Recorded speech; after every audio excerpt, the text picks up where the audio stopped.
The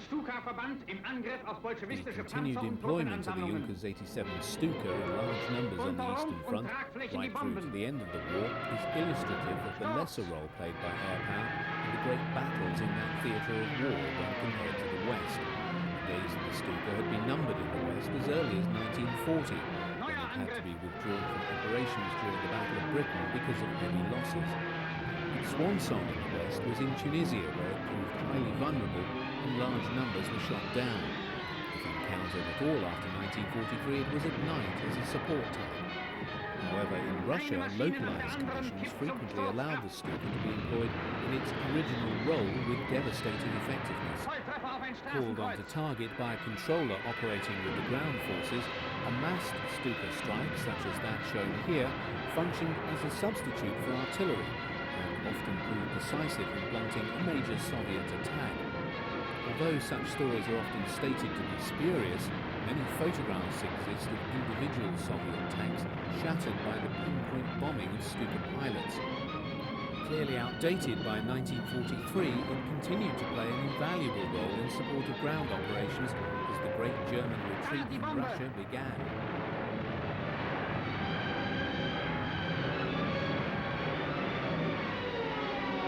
Noch einmal setzen die Maschinen zum Angriff an!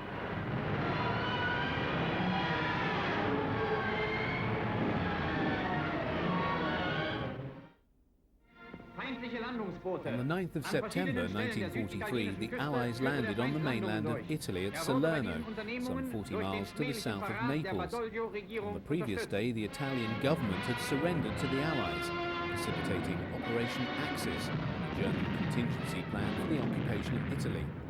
As the Germans moved to disarm their former allies throughout the peninsula, a bitterly contested battle was being fought on the beaches and hills around Salerno, as Cassino attempted to destroy the Allied beachhead. Although the Germans repeatedly attacked the Allied positions, they were driven off in the end by a tenacious defence and the overwhelming firepower from the big guns of Allied warships at sea. However, the German withdrawal was skillful and Naples was not entered until October the 5th. The character of the Italian campaign thereafter became established as one of a slow Allied crawl up the mountainous peninsula in the face of often appalling weather, and a skillful and economical German defence that maximised Italian terrain to its advantage. Small wonder the British squaddy called Italy a tough old gut.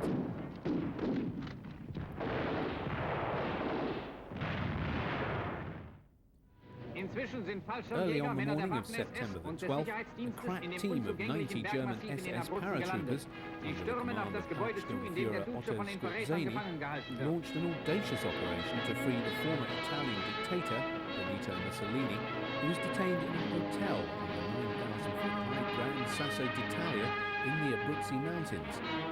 Landing in gliders, the raid caught the 250-man pro-royalist Italian garrison completely by surprise.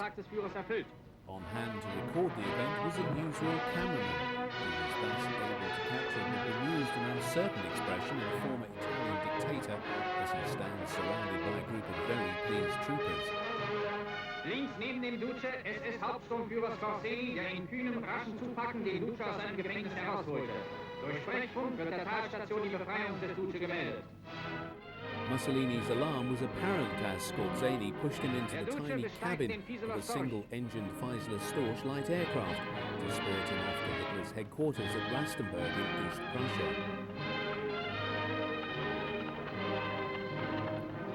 While Hitler certainly retained his personal regard for the deposed Italian dictator, his decision to rescue Mussolini was hardly motivated by sentiment. He wanted Mussolini as the figurehead of the German-sponsored fascist Italian Social Republic he had established in northern Italy. So he remained a mere German puppet until his execution by communist partisans in April 1945. stattete der Duce dem Führer sofort einen mehrtägigen Besuch ab.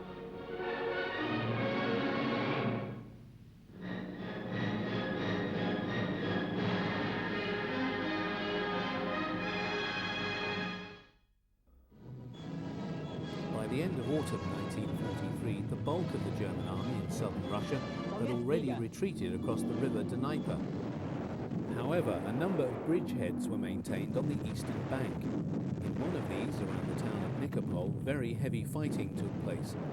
Captured on film at this time was Panzerjäger Regiment 656, equipped with Ferdinand tank destroyers.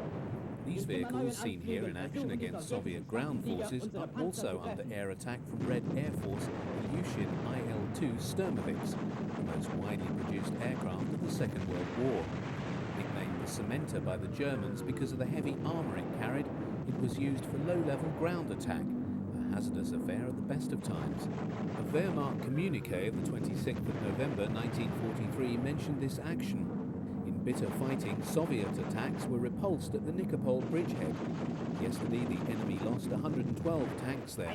Of those, the 656th Heavy Panzerjäger Regiment under Oberstleutnant von Jugenfeld destroyed 54. Shortly thereafter, the remnants of the regiment were withdrawn from Russia and sent to Italy.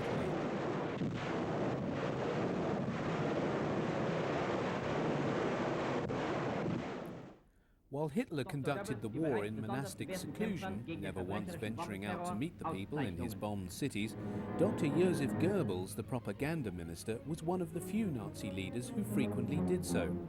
Here he's distributing medals for bravery to citizens working in the civil defense organizations.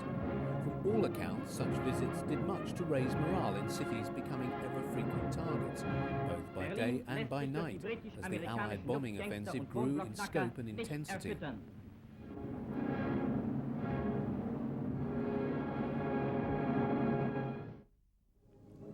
One of the most remarkable aircraft types to serve in the Luftwaffe was the six-engine Messerschmitt Me-323, a very large transport, aptly named the Gigant, or Giant.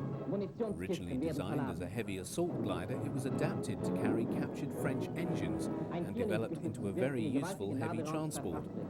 Whilst it served in the Mediterranean theatre and on the Eastern Front, its employment in the Med was hampered by its extreme vulnerability in the face of overwhelming British and American air superiority, in spite of its heavy defensive armament. On one occasion, all 13 Gigants flying in formation were shot down by RAF Beaufighters whilst ferrying fuel from Sicily to the Axis bridgehead in Tunisia. However, the vast size of the Russian theatre lesser role played by air power allowed the Gigant to be used with relative safety there. And here its ability to lift up to 22 tons of freight, or a company of infantry, made it an extremely useful asset for the rapid transfer of men and equipment from one sector to another. In all, some 198 Me-323s served in the Luftwaffe before production ended in April 1944. As such, it supplemented the far more common Junkers Ju-52 trimotor, which was the main type serving in the transport squadrons throughout the war.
Known to the British and American troops as Anzio Annie, this 28-centimetre railgun was just one of a plethora of weapons pulled in by Field Marshal Kesselring to contain an Allied attempt to outflank the Gustav defence line and liberate Rome by use of an amphibious landing in January 1944. The Germans were caught completely wrong-footed, but nevertheless responded rapidly. 2 days, Kesselring had deployed more than 40,000 troops to contain the bridgehead at Anzio. Ferocious and bloody fighting took place throughout the rest of the winter, with the Germans making a number of determined attempts to destroy the bridgehead. Lying 75 miles to the south of Rome and dominating the route being taken by Allied troops in their advance on Italy's capital city, lay a towering outcrop of rock named Monte Cassino. The Allies, believing that the Germans had occupied the medieval Benedictine monastery on its summit, ordered it to be bombed, but the Germans were actually dug in further down. In the wake of the monastery's destruction by 450 tons of Allied bombs, the Germans changed their minds and streamed into the ruins, feeding in elite paratroops and transforming it into an impregnable fortress. For the next month, ferocious fighting failed to dislodge the Germans. On March the 15th, a massive Allied assault, preceded by 3.5 hours bombing and a tornado of artillery fire which brought down 195,000 shells upon the defenders, failed yet again to dislodge them. It was not until May the 18th that Cassino was finally taken, the site having been abandoned by the Germans as part of their general withdrawal northwards from the Gustav line. Some 45,000 were killed and wounded on either side in the battle.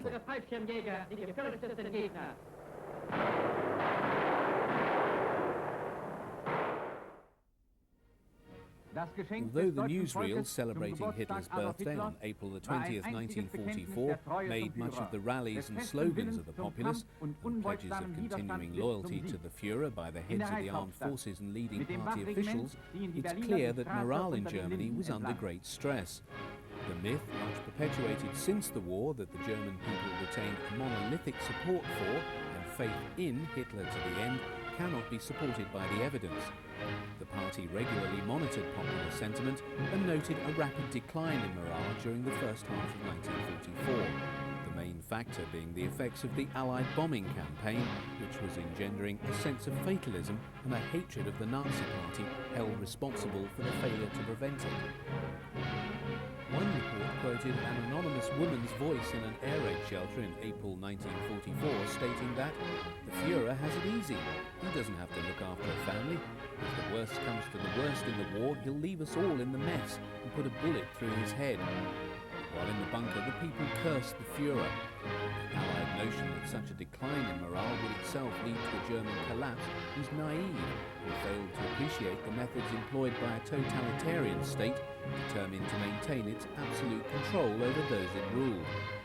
It's been estimated that 1 in every 1,200 Germans was arrested by the Gestapo in this period for what were euphemistically called political or religious offences, that is, speaking out against the state or expressing derogatory opinions of the Führer.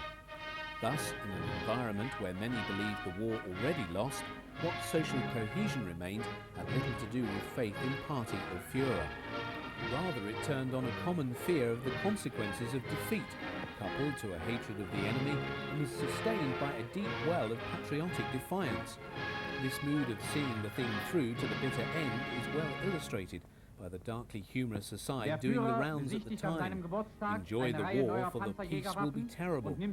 Paradoxically, strongest support for Hitler was documented among the letters home from ordinary soldiers at the front, many of whom still retained hope that the genius of the Führer would yet lead to a victorious outcome of the war. Generalfeldmarschall Keitel, daneben Großadmiral Dönitz und der Chef des Generalstabes, Generaloberst Keitler.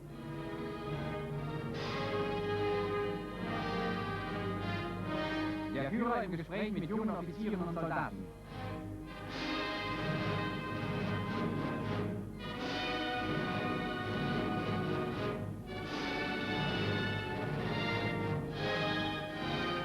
Generaloberst Guderian gratuliert. Diplom-Ingenieur Sauer, Verantwortlicher für die Rüstungsendfertigung.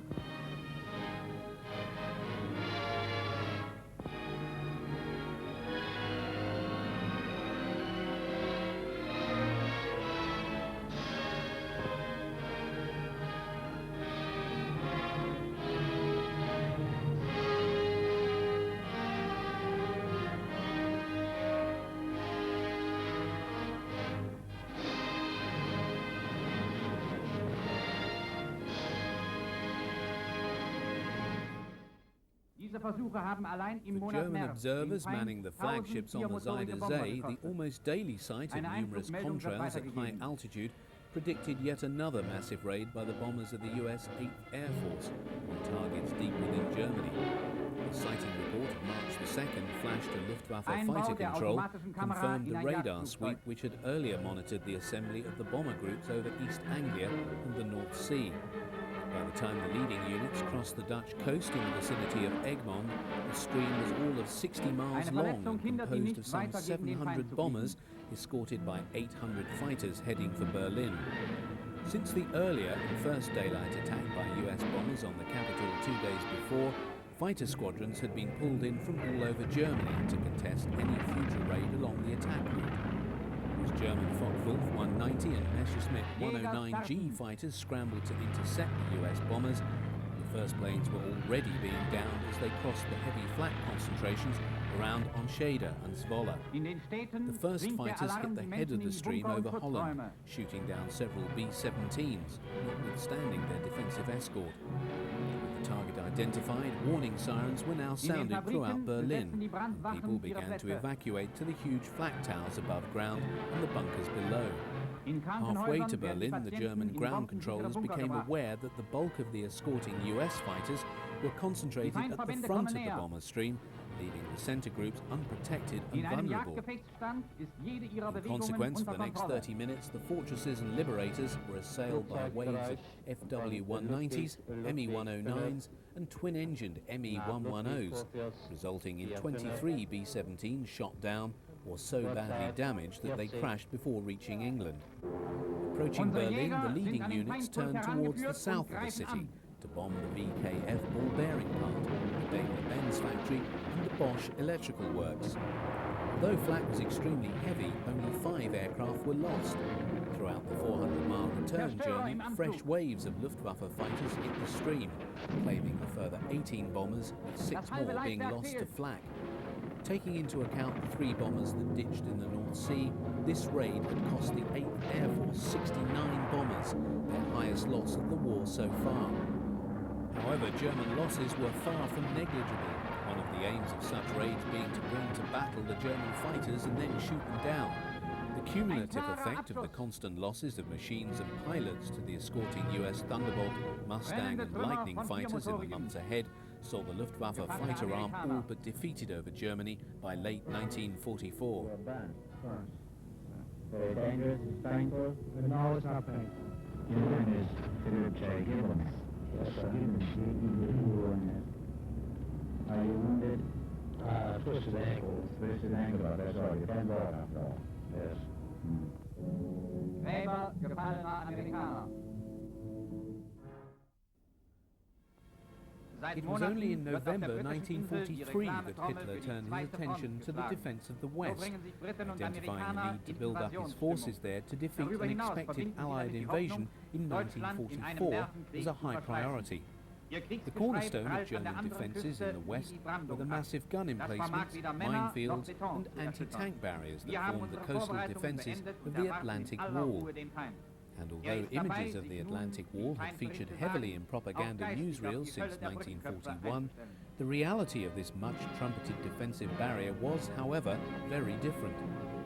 To Field Marshal von Rundstedt, Commander-in-Chief West, the wall was a myth. Nothing in front of it, nothing behind, a mere showpiece.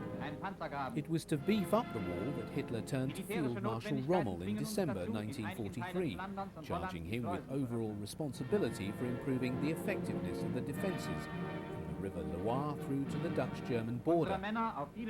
Addressing the task with his customary vigour, Rommel was determined to transform the entire coastline into a zone of death, laying up to 200 million mines along the beaches and immediate coastal belt, a target he was never to reach. His problem was compounded, however, by a total lack of hard intelligence concerning Allied plans. German reconnaissance aircraft had long been denied access to the skies above England, and the few agents still operable there had been turned and were now employed by the Allies to feed deliberate misinformation to German military intelligence. These deceptions were designed above all to encourage the Germans in their erroneous belief that any landings would take place in the Pas de Calais, the shortest invasion route across the Channel.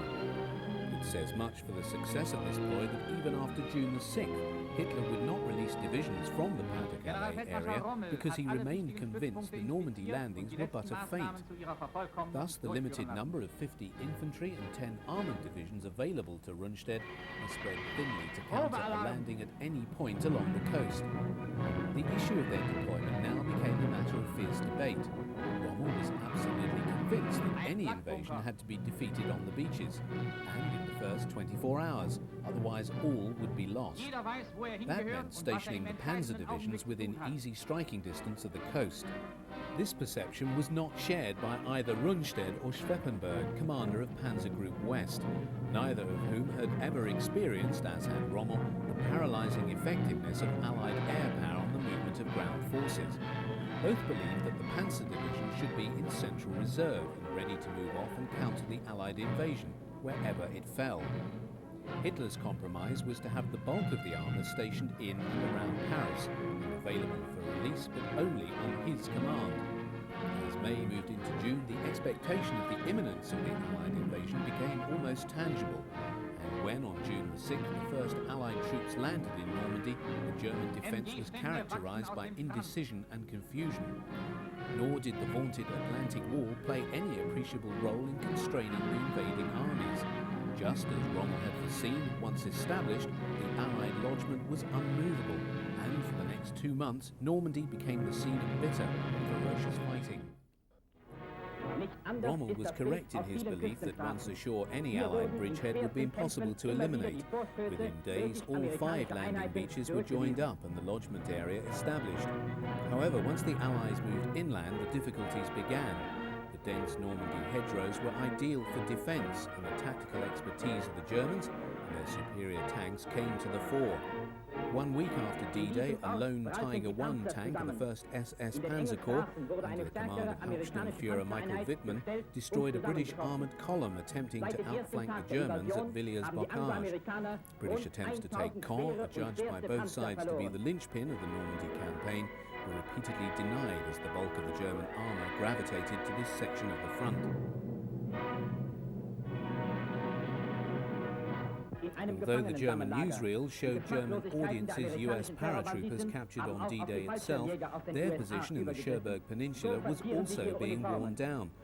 By the end of June, the Americans had captured Cherbourg but found movement southward to be severely affected by the Bocage and a well-organised German defence. Although the Germans tried desperately to build up a panzer striking force, the battle of attrition in the hedgerows led to even new units, such as the elite Waffen-SS divisions transferred from the Eastern Front, being fed into the line where they were ground down by massive Allied artillery barrages. The Germans also discovered that whilst they could destroy many Allied tanks, they were easily replaced, whereas a panzer lost was not. Even so, by July the Allies were becoming worried at the slowness of their advance and the high losses of troops, especially among the British infantry. On the 1st of July, von Rundstedt resigned his command, with the advice that the Germans make peace, seeing nothing but eventual defeat in prospect. The Allies would have been pleased to know, however, that as late as the 8th of July, Hitler was still maintaining that the Allies would make a second landing in the Pas-de-Calais area. To break the logjam, Montgomery launched Operation Goodwood on July the 18th. A massive saturation bombing of German positions severely disrupted their defence, but when the mass of Allied armour started to drive south across the plain to the east of Caen, sufficient Tiger and Panther tanks and 88mm guns had survived to stop the British advance. While Montgomery was castigated for the failure of Goodwood, even more German forces were being drawn to Caen, leaving fewer units facing the Americans in the Cherbourg Peninsula.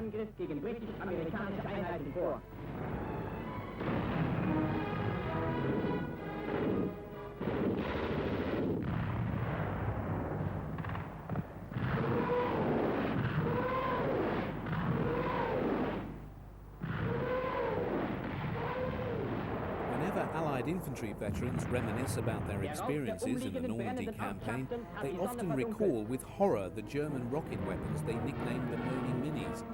Given the generic name Nebelwerfers by the Germans, these multi-barreled rocket projectors were designed to deliver a massive fire equivalent to a conventional artillery barrage on the target very quickly. The spectacle of their launch was followed by a banshee-like wail as they hurtled through the air towards their target, the psychological effect of which was as profound in its impact on the enemy as the actual material destruction they caused.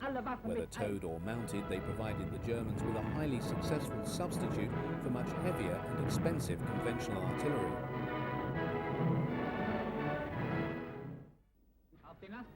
If there is one experience etched forever on the memories of those German soldiers who survived the Normandy campaign, it was the overwhelming impact of Allied air power on the daylight movement of German troops and equipment. By way of example, on D-Day the Panzer Lehr Division was the most powerful unit of the German army in France, but was stationed 90 kilometers from Caen. Ordered to reach Caen by the following day meant travelling in daylight. Occupying 5 approach roads, the German division was set upon immediately and continuously attacked by Allied aircraft, losing 130 trucks, 84 self-propelled guns and 5 tanks, even before finally entering the line on the 9th of June. Devastating air power was also the key to the final destruction of the German defence in the Cotentin Peninsula. Bombing obliterated German positions on the 25th of July, as US forces burst open the front between Saint-Lô and the coast.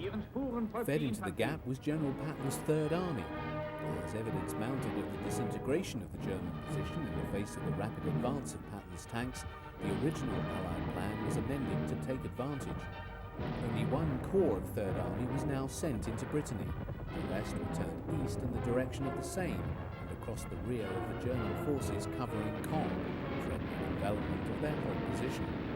South of Caen, the British Second Army and Canadian First were advancing slowly against a still very formidable German defence. Hitler now ordered a counter-offensive employing all available armour, most of which was pulled out from the Caen area. These were to strike across the rear of Patton's forces, driving from Monte through to the coast of Avranches. Forewarned by Allied intelligence, the German offensive was destroyed between the 6th and 10th of August by determined ground defence and Allied air power. The British and Canadians pushed hard for the town of Falaise. On the 13th of August, Patton's Third Army reached Argenton. After a further week of bloody fighting, the British and Canadian forces linked up with the Americans on August the 20th, closing the Falaise pocket and trapping 50,000 Germans and all of the heavy equipment of the 5th and 7th Panzer Armies.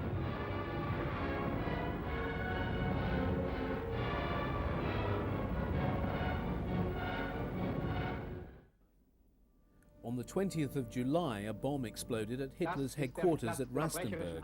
Believing Hitler dead, a codename was relayed to Berlin, where plans had been laid to take over the reins of government. In Paris, other conspirators had ordered the arrest of all Gestapo officers. Once it had become known that Hitler was still alive, the conspiracy rapidly collapsed. The Führer now demanded a terrible revenge against the conspirators. More than 5,000 persons would be executed in the months ahead by Himmler's security forces.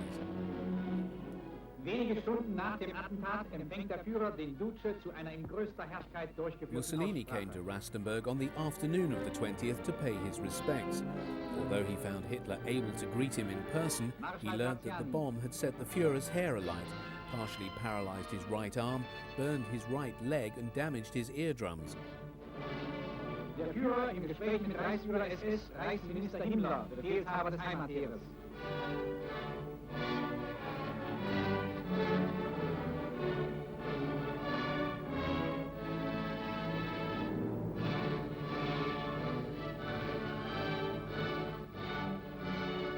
When Mussolini boarded his train to return to northern Italy, neither men were to know that this would be the last time that they would ever meet.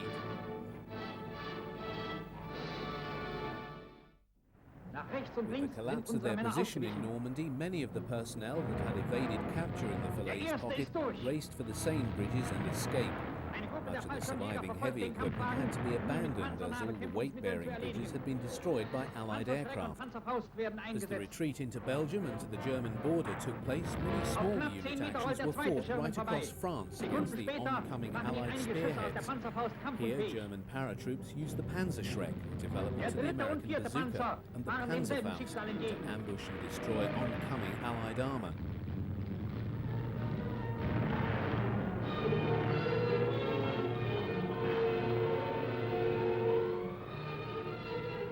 Another weapon is the Goliath, a small radio-controlled tracked vehicle. This was filled with explosive. Guided to its target, the operator would then detonate it on contact, blowing both it and the target up. It was just a week after the D-Day landings when the first of Hitler's revenge weapons fell to earth in southern England. The V1, or Doodlebug as it was nicknamed, was a pilotless flying bomb produced on a mass scale and launched from ramps in northern France. In total, some 9,300 V1s were launched, of which 6,725 reached England, with just 2,420 hitting their intended target in London, killing just over 6,000 people. On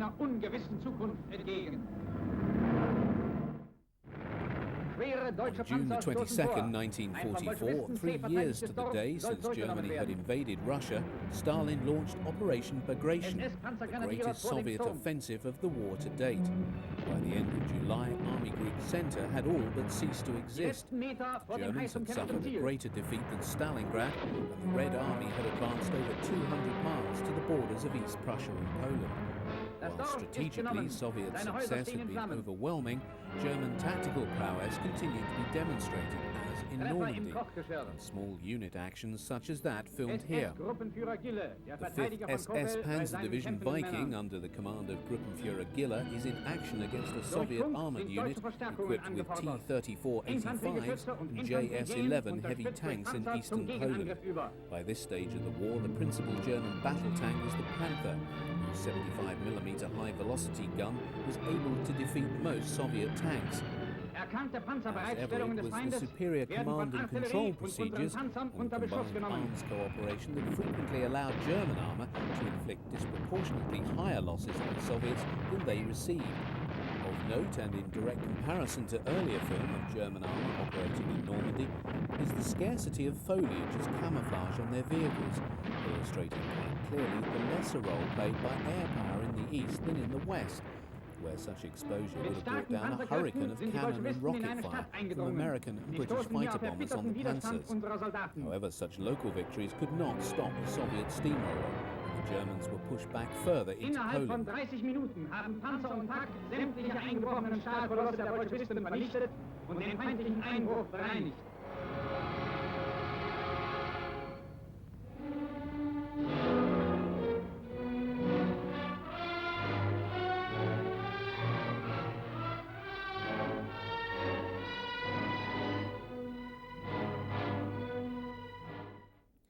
The Polish underground raised the flag of revolt in Warsaw on August the 1st. The 40,000 Polish fighters found themselves fighting well-equipped German troops who brought in specialist weapons such as the huge Karl mortar.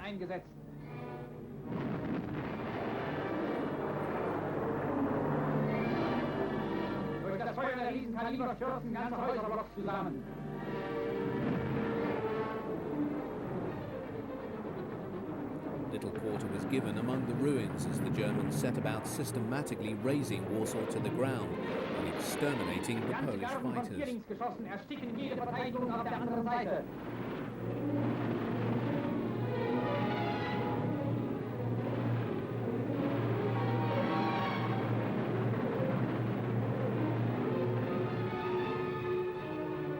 The gallant Poles fought on until October the 2nd, when they surrendered to the Germans, who had granted them prisoner of war status. Over 10,000 Germans and 200,000 Poles had died amid the ruins of Warsaw. It was on the afternoon of September the 17th, the sky over the Dutch town of Arnhem was full of Allied transport planes disgorging large numbers of paratroops and of gliders sweeping down to land in the fields beyond the River Rhine. This was Operation Market Garden, an audacious plan that, had it succeeded, might have ended the war by Christmas. The genesis of Market Garden lay in the fact that by mid-September, the great Allied chase of the remnants of the rapidly retreating German army in the west had ground to a halt. The continued German occupation of the Channel ports meant that all fuel for the advancing Allies was still being funneled through Normandy, and there was simply not enough to maintain an advance on such a wide front. This prompted what was to become an acrimonious debate between Montgomery and Eisenhower as to how best to continue the war against Germany. Monte advocated a single thrust by his own army group into northern Germany via the Netherlands, into the industrial Ruhr and then on to Berlin.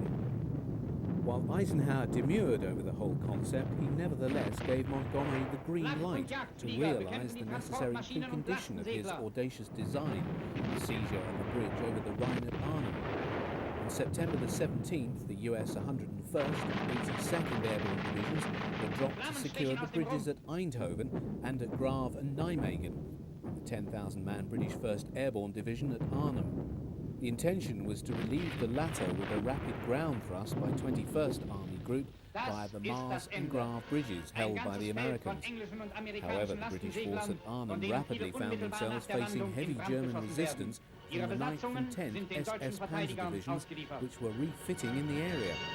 Although the Arnhem Road Bridge was seized and held, the Germans proceeded to isolate the British units. The relieving ground force from the south had been blocked by heavy German resistance and could not break through.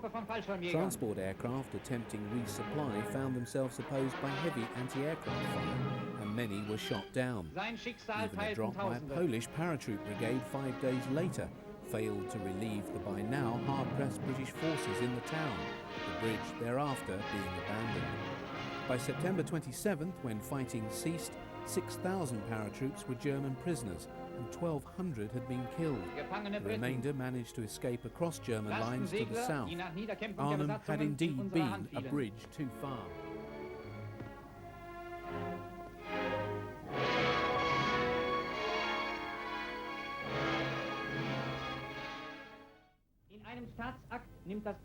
On October the 17th, the state funeral of Field Marshal Erwin Rommel took place at Ulm in southern Germany. Unbeknown to all but a very few, Rommel had not succumbed to wounds received in Normandy, as was officially announced.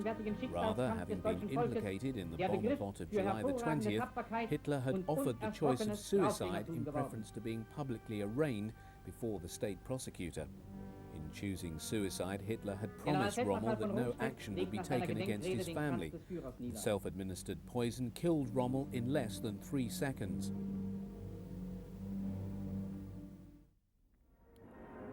On December the 16th, 1944, Hitler threw 250,000 troops and nearly 1,000 tanks against the thinly spread Allied forces in the Ardennes, in an offensive codenamed Operation Autumn Mist, also known as the Battle of the Bulge.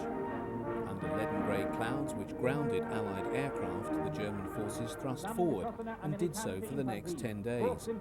9,000 US troops surrendered to the Germans after a heavy battle at the Schnee Eifel. But by December the 20th, other US troops conducting a vigorous defence of the surrounded town of Bastogne acted as a breakwater against the onrushing German tide. Eisenhower now took steps to contain the German drive. He ordered George S. Patton to halt his offensive in the Saar and turn north to attack the German southern flank. He then appointed Montgomery to oversee the defence of the northern shoulder of the Bulge. Dogged US resistance was now delaying the Germans, whose timetable, predicted upon a rapid advance, was always too optimistic given the poor weather conditions. By the 23rd, air operations had resumed. The high watermark of the German offensive was reached on Boxing Day, as their westward advance ground to a halt just miles from the Meuse bridges. Patton's relief of Bastogne, also on the 26th, effectively isolated the German forces to the west. Although the German offensive had now been contained, fierce fighting and appalling weather conditions continued until mid-January, by which time the Bulge had effectively been squeezed out. Autumn Mist had cost Hitler no less than 120,000 casualties and over 600 panzers. These losses were irreplaceable at this stage of the war, especially as in early January a huge new Soviet offensive opened in Poland. Immer wieder das gleiche Bild. Vorgehende deutsche Kolonnen, Gefechtsfahrzeuge, Nachschub, Rosse auf der einen Seite und Dreierkolonnen marschierender weißer und schwarzer Amerikaner auf der anderen Seite.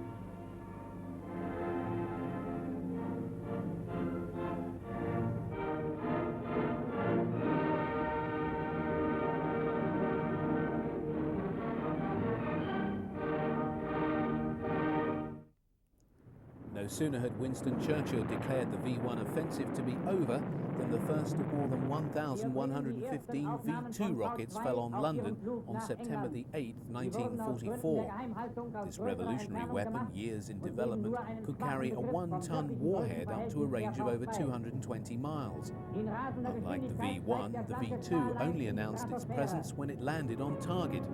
When the last V2 exploded on English soil on March the 27th, 1945, the rocket campaign had killed no fewer than 2,754 people and injured another 6,500.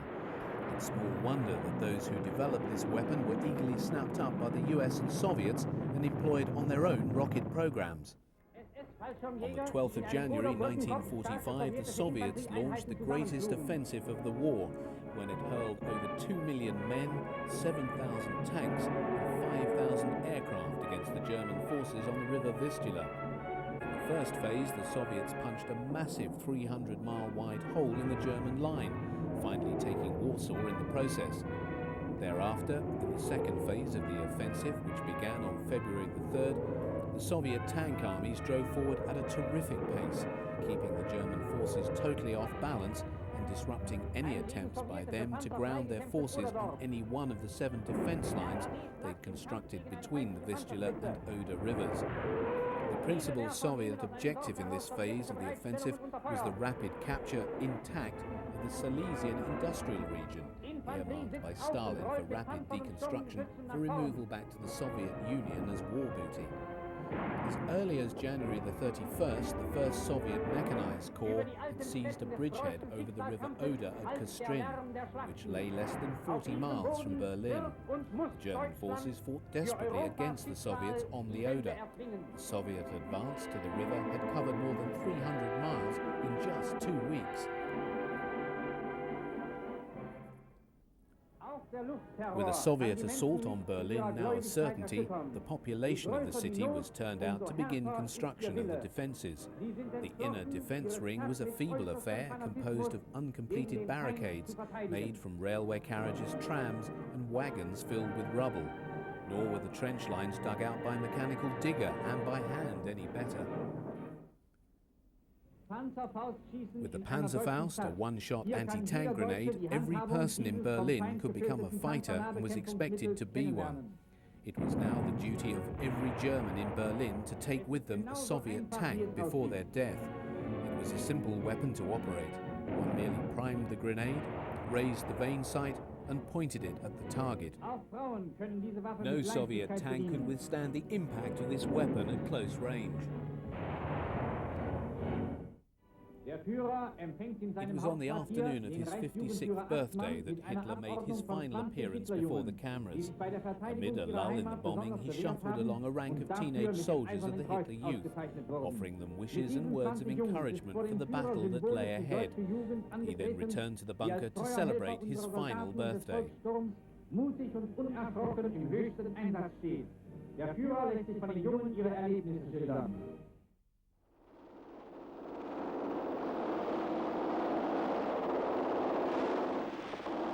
At 3 a.m. on the morning of April the 16th, the whole valley of the Oder River erupted in flames as the Red Army unleashed its offensive to capture Berlin. Marshal Zhukov in the north was bogged down in the face of a very skillful German defence on the Silo Heights, whilst to the south Marshal Koniev had successfully crossed the Oder and was even now advancing on Berlin.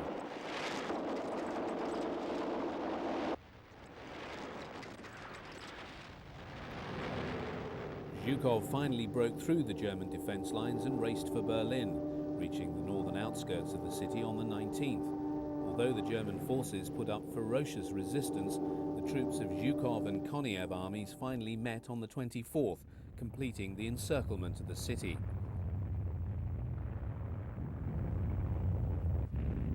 Two days later, the final assault began, to be followed by a week of savage and very bloody street fighting. Small groups of fanatical SS, Wehrmacht and Volkssturm troops fought the advancing Soviets, employing their Panzerfausts to take a heavy toll of Soviet armour in the confined space of the streets.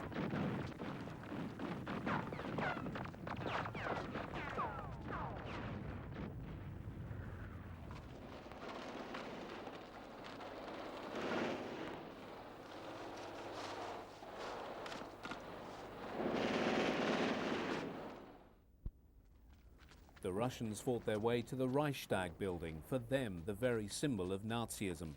At 22:50 hours on the 30th, the red flag was unfurled high above the building. On the 2nd of May, the Germans surrendered and the guns finally fell silent in Berlin.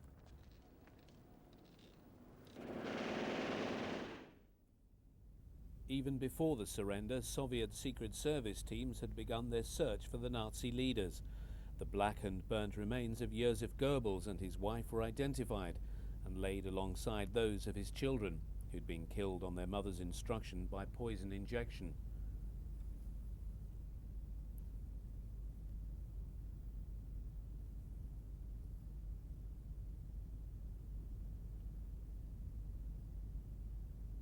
But what of Hitler? In his bunker, he'd married Eva Braun, his erstwhile mistress, by civil ceremony on April the 29th.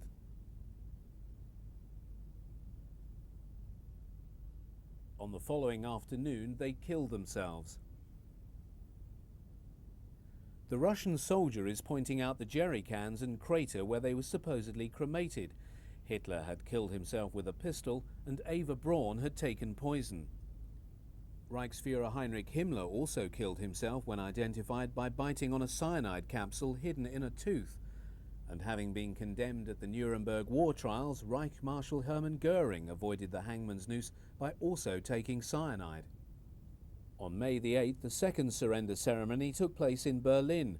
Field Marshal Keitel signed for Germany, with Marshal Zhukov signing for the USSR and Sir Arthur Tedder for the Western Allies. Der Staat gefiel uns, sondern wir befehlen den Staate. Nicht der Staat hat uns geschaffen, sondern wir schaffen uns unseren Staat. Die Bewegung, die lebt und die steht felsenfest begründet. Und solange auch nur einer von uns atmen kann,